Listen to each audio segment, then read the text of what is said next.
फिरोजाबाद जिले की एक रात की बात है।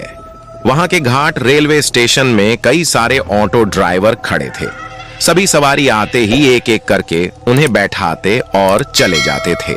जैसे ही रात ज्यादा होने लगी, ज्यादातर ड्राइवर अपने घर को चले गए। उसी रात दिनेश ऑटो ड्राइवर भी घाट रेलवे स्टेशन पर था। वो भी दूसरे ड्राइवरों की तरह घर जाने ही वाला था। तभी उसे याद आया कि एक पैसेंजर ट्रेन आने वाली है। दिनेश और 3-4 ऑटो चालक उसी पैसेंजर ट्रेन के इंतजार में रुक गए। तभी जोर जोर से बारिश होने लग गई। रात तो थी ही, लेकिन बादलों की वजह से चांद की रोशनी भी नजर नहीं आ रही थी। बादल गरजते और बिजली चमकती तो कुछ उजाला नजर आता, वरना अमावस्या से भी ज्यादा काली रात हो गई थी। कुछ ही देर में पैसेंजर ट्रेन आई।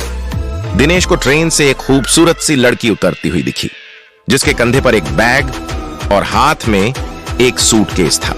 वो लड़की सीधे दिनेश के पास गई और कहने लगी कि मुझे रामपुर जाना है।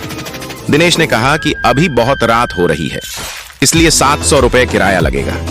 अगर आप सुबह जाएंगी तो मैं 200 रुपए में ही छोड़ दूंगा। लड़की ने जवाब दिया, मुझे अभी जाना है, आप ले चलिए, मैं पैसे दे दूंगी। दिनेश ने कहा, मैडम आप पहले पैसे दे दीजिए, मैं आपको सही सलामत घर तक छोड़ दूंगा। लड़की बोली, अभी मेरे पास सिर्फ 300 रुपए हैं, आप ये रख लीजिए, घर पहुंचते ही आपको बचे हुए 400 रुपए दे दूंगी। इतना सुनते ही दिनेश ने कहा, ठीक है मैडम, आप ऑटो में बैठ जाइए। कुछ ही देर में दिनेश ने उस लड़की को उसके घर पर पहुंचा दिया। वो लड़की ऑटो से उतरी और घर के अंदर चली गई। दिनेश अपने 400 रुपये के इंतजार में खड़ा रहा। आधा घंटा बीत गया, लेकिन लड़की लौट कर नहीं आई। दिनेश के मन में हुआ कि अंदर जाकर देख लेता हूं कि वो अब तक क्यों नहीं आई।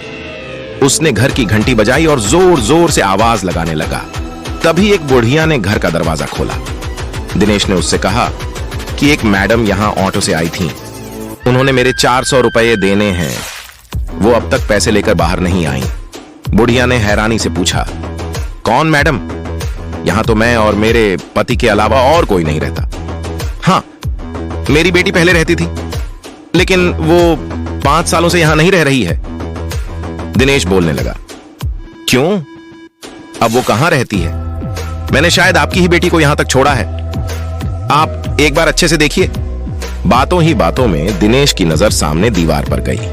वहां उसी लड़की की तस्वीर लगी हुई थी, जिसे वो ऑटो में बैठाकर लाया था। दिनेश ने बुढ़िया से पूछा, वो दीवार पर जिसकी तस्वीर लगी है, वो आपकी बेटी है? बुढ़िया ने जवाब दिया, हाँ, वही मेरी बेटी है। क्यों, क्या हुआ? तुम ऐसे क्यों पूछ रहे हो? हाँ। जवाब सुनते ही दिनेश बोल पड़ा, माताजी, मैंने कहा था ना कि मैं आपकी बेटी को ही घर लाया हूं। यही मेरे साथ ऑटो में बैठकर आई थी। आप अब जल्दी से मेरे पैसे दे दीजिए। देखिए, सुबह भी हो गई है, मैं कब से यहीं खड़ा हूं। बुढ़िया ने दुखी मन से कहा, बेटा ऐसा नहीं हो सकता। हाँ, ये मेरी बेटी है, लेकिन 5 साल पहले ये ट्रेन के नीचे आकर मर चुकी है, इसे तुम कैसे घर ला सकते हो? ये सुनते ही दिनेश के होश उड़ गए। वो तेजी से वहां से भागा। जैसे ही वो ऑटो के पास पहुंचा तो देखा कि उसकी सीट में 400 रुपए रखे हुए थे। उसने वो पैसे भगवान के सामने रखे और मंत्र का जाप करते हुए आगे की ओर बढ़ गया। उसके मन में हुआ कि आज तो सवारी बैठाने और पैसेंजर ट्रेन के लालच में मेरी जान जाते जाते बची है। उस दिन से दिनेश ने रात को ऑटो चलाना ही बंद कर दिया। वो सिर्फ दिन के समय सवारी लाता व ले जाता और रात को घर में आराम से सोता है। क्या ऐसा कुछ हुआ होगा, वो भी रात के सन्नाटे में? कहानी से सीख, दिन में काम करने के साथ ही रात को आराम करना भी उतना ही जरूरी होता है, नहीं तो ज्यादा लालच भारी पड़ सकता है। अगर मेरी ये कहानी आपको पसंद आई हो तो लाइक, कमेंट, शेयर और सब्सक्राइब जरूर करें।